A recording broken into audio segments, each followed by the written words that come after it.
This is my wild garlic and soy cured egg yolks.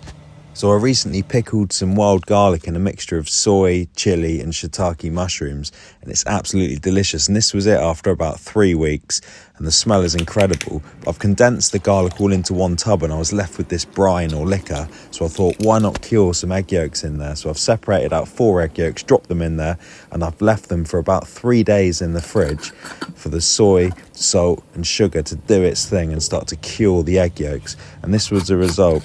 The egg yolks have soaked up all that flavour of the soy, chili, shiitake mushrooms, and most importantly, the wild garlic. It was super pungent. And the egg yolks have now taken on a really fudgy, squishy kind of texture. I seasoned them up with a bit of the pickled garlic over the top and some chili and spread that onto some toast. This was clotted cream brioche, but you can go whatever way you like with this. A little bit of wild garlic flour. It was super, super tasty. I mopped up all of that sauce and then I went for the round 2, and that was my lunch done, and it was ridiculous.